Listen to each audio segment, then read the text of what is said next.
that provides for me, you know what I mean? Like, that just shifted my world. Because I'm like, okay, there's something really wrong, and you have to take care of that before you can take care of anything else. I always, like, knew mental health was serious, but it wasn't until, like, it was right in my face, like, hello, this is something that you need to deal with, that I realized, like this is something that really can mess people's lives up. Because if I did not have that break from my job, I probably wouldn't have my job today. So mental health is, like, just, oh my god, it's so important. And it's the little things too that helps our mental health. Like going to the gym, it's not something big, but it helps me so greatly. Getting enough sleep, which is underrated now. Like, sleep is so important. Essential. Eating properly, because that too. Everything is, like, connected. Yeah, what you consume is who you are. So that messes with your emotions. It messes with the way that your brain functions, like how it functions. It messes, like, with, like, your energy levels and all that.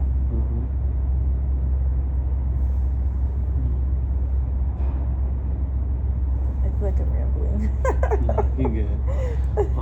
How do you feel like anxiety dealing with, like, based upon communication, how does that affect your social life at work? I have coworkers, and that's it. I don't really have friends at work. Okay. So I'm just there to work and go home. leave. Yeah. Okay. Okay, that makes sense. Okay, how about you, like, your upbringing? It's like your childhood and your teenage years. I was kind of always by myself. Now that you asked that question, like, I've always had family there, but I feel like I went through life, like, emotionally. Obviously, my mom was there; she had the roof over my head always.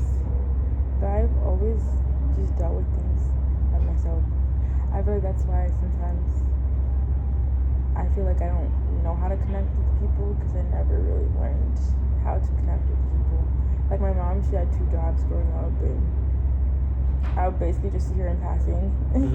And, like, we never really had a relationship until my son, actually, because I was gonna have an abortion, but she, like, begged me not to, and I was I'm glad you didn't too. I'm glad I didn't either. Like, I'm so grateful for my son, but I was like, well, I can't do this for myself. So if you're asking me to keep him, then I didn't know it was a him. But if you're asking me to keep the baby, like, you're gonna have to be there. And she does her best. Like, I appreciate my mom so much for everything she does for me and my son. Because if I would have to put him in daycare, I would be working just for him to go to daycare. But we became closer after that. Growing up, we never really sat down, had conversations. I would say that she didn't really know who I was before this. Like, we never really, like, we were just mom and daughter. Never really connected. So, yeah. That's cool. But going back to my upbringing, even I have siblings. I have 2 older sisters and a younger brother. We all grew up in the same house, but it's kind of the same thing. Like, we just were there. We didn't really have that much of a strong relationship and connection. So that's why I always tell myself, whatever man that I end up with, I don't just want to be there. Like, I want to have an actual relationship with each other. When like, we can sit and have conversations and, like, genuinely, like, get to know each other, like, at our core. So it's like, if someone asks a question about either of us, we would know each other's answer without hearing. That's how it should be, for real. Yeah, but a lot of people are not like that. It's about, like, finding your own path and your own time. You attract who you need for your season, and it's all about, like, emotional intelligence and being vulnerable, and actually, like, listening to each other, learning about each other, and having mutual respect, and all about consent, and all about, like, knowing what you want out of this relationship, and making sure that person knows what they want, and you guys are both being intentional about it. But it's like, what do you do if you want all of that, but like you didn't grow up like that. So like it's like, where do you, like, what do you mean, like, for yourself? Like, for example, give me an example. so I want a relationship where we're connecting and like everything that I just said. But I'm like, I wasn't raised in an environment like that. Like I was raised with love. Like we all know that we love each other. But like, I guess it's like deeper than that, because love can only take you so far. I feel like, like when you're with someone, it takes understanding, it takes patience, kindness, all of the things that are in the Bible, honestly. And it's like, if you didn't grow up in that, with that, but that's something that you know that you want, like how do you even do that? Yeah, because part of you has to heal from whatever that you went through, and then live out, or like be active in walking out how you want to be. But it's hard to do if you've never had that example. You're only going off of like this. That's how I want to be, but like you don't know what it takes to be how you want to be. If that makes sense. The best thing I would say is to try to envision like that ideal version of that situation, or that version of yourself, and try to see who aligns with that nearest version. If you know a family member or a friend, ask them a few questions. If you don't know nobody, if you don't know no friends, no family members, it does get tricky, because it's like, damn, where do I find this? Do I go on the internet? Do I like just see what I see from people around me? So it does get tricky. But if you're not healed, healing is the first step, and just acknowledging that you want to change is the first step of healing. And just taking your time to really rediscover yourself, who you are, your habits, the good, the bad, relearning new habits, getting away from old habits, and changing your paradigms, the way you think, your mindset. And if you want something, you gotta be actively doing that thing. So if you want to be that version of yourself in a good relationship, you gotta love yourself first, because it starts with yourself. So that means you gotta love yourself through all your moments, all your situations. It's all about any good relationship. It's all about intimacy too. And to create intimacy in any relationship, we need vulnerability. You guys need to be vulnerable. You guys need to be okay about telling each other the good and the bad and the hardest parts of your lives. And that creates the intimacy, that vulnerability, because it's not easy talking about when you've been hurt or you've been happy and trying to relate to someone, because you don't know their reactions. And that in turn create a sense of stability and comfort, because you're creating something that's organic and something that's not easy to do.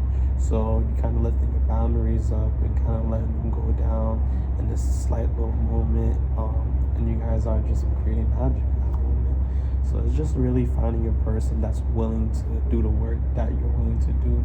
And every work is going to be different. If the person you want might not have to do the same work you're doing, you guys might have to, you guys might not to. So it just all depends on how you want to go about it and the type of work you want to go about it too.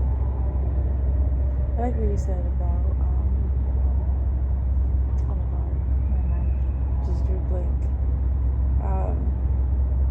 Damn, my mind just I think there was something that you said that I've been thinking about. And the intimacy part, vulnerability, the healing. Damn. Take your time. You got time. I hate when that happens. But I'm gonna remember after the camera cuts off. Let me see. Vulnerability, intimacy, finding the person you want. The healing aspect, is it going to people to like as a source of information? Is it oh gosh, that's gonna bother me so much. Oh my goodness. As you were talking, I was like paying attention to what you were saying, but in like on the other side trying to hold on to that thought. Idea, yeah. Was it like what we were just talking about, right? Yeah. Okay.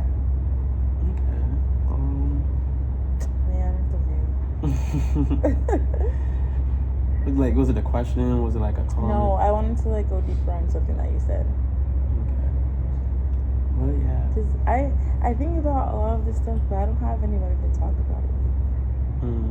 So like I said, on our way here, like I'm shy, I'm quiet, but I do have like a lot that goes on in my head.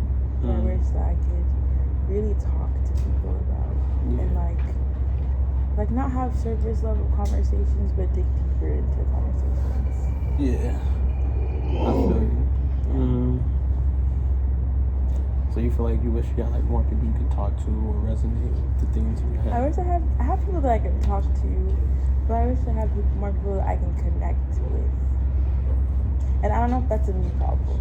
It might be a me problem because like I have people around me, but we don't really connect how I would like us to. We don't really talk about things that like I think are important. So I think it's just probably a me problem. Me just starting that conversation, but sometimes I don't know how to talk to people.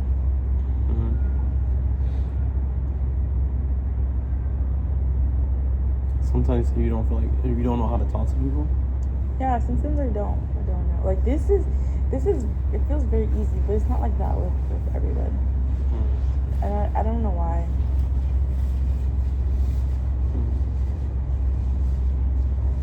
It's more like service level conversation.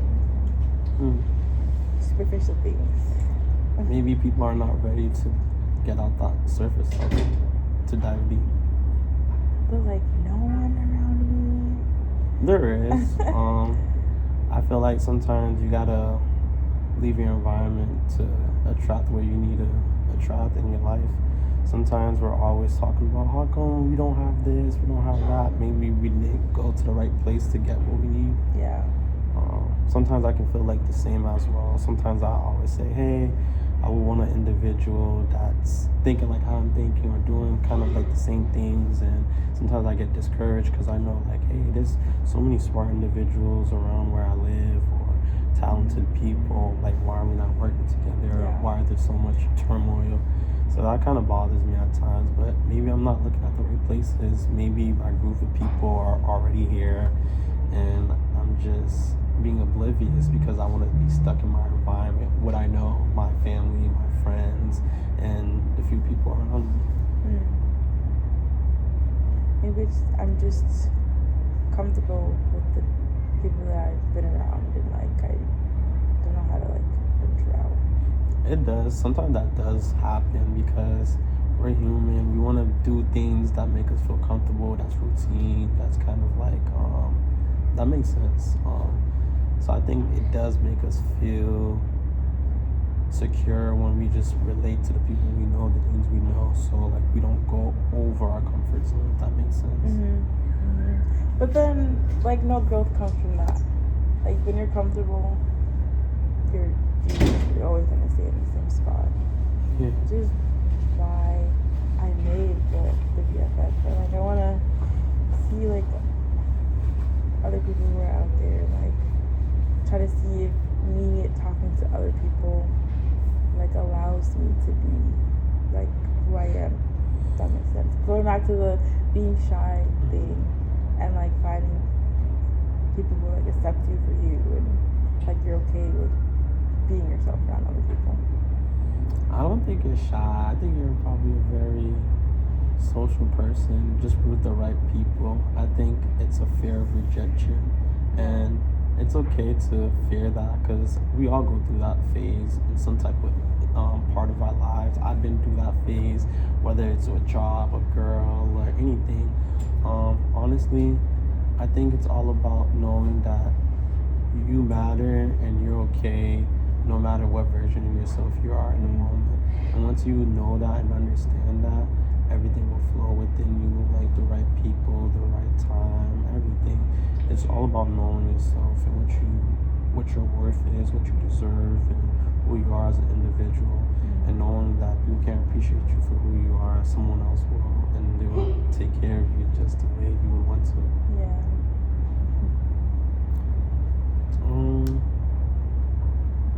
What's one thing that you would say that really, really helped you cope a lot?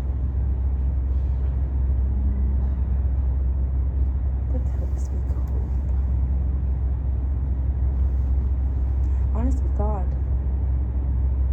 Like, I know if I keep my eyes on Him, like, anything I go through, I'll be okay. That's honestly what keeps me, like, zen. Because before it was marijuana. I think that's my answer for a lot of things that went wrong in my life. But now it's really like, I know that God has me. As long as I do my part, He'll do His part. So that's what keeps me. That's how I cope with things. Because if it's not Him, then I only say this because I've been smoking since I was like 15. That was my go-to. That was my comfort. Like, that's one thing that didn't leave me.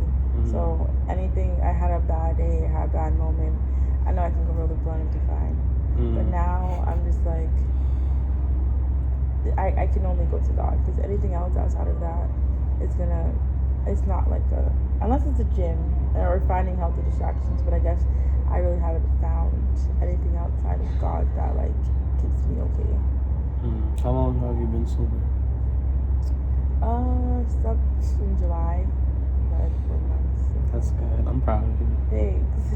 You're welcome. I know it's not easy, especially when it's like something that most people use as like a form of just chilling for the most part. Then it becomes like a habit, and sometimes we don't want that habit to like stop because it comforts us, like you said. Like, it makes you feel good. Like, if I'm worried about the million things going on in my mind, I can just smoke and relax and just chill. And I know that feeling, so I commend you, because it's not that easy to quit and to still be. Do you want to know what it was? Yeah. God. Oh my God, I prayed to Him so hard. Like, make me not like it anymore. Make me just like be okay when I'm not smoking. And like I continue to pray about it. And I say that it's Him because I used to smoke a lot. I used to smoke multiple times a day, every single day. And honestly, I was addicted to it. Like, 'cause we always want to be okay. And then that was my comfort. Like, every single day. So yeah, I really just prayed for Him to like not make me fiend for it. that sounds crazy, but it's addicting. It is addicting. And I don't think a lot of us like to admit that. And it was also being honest with myself about it. But yeah, I feel like because I tried to stop before. The only difference was I wasn't honest with myself about it, and I didn't pray to God about it. So like, I just one day I was like, oh, this is my last blunt, and haven't since. I don't know what anyone else believes, but I only feel like that's God, especially the way that I was smoking. Yeah. Nah, I've been through it. So that's dope. So it's good. Keep God in your life. Make sure you're always praying.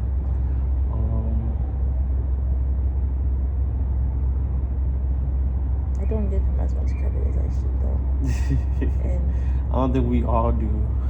I think we all need to give Him some more credit. I don't spend as much time with Him as I should. Someone asked me, we were talking about God the other day, and I was like, I started thinking about God like as an actual person. Like, how do you feel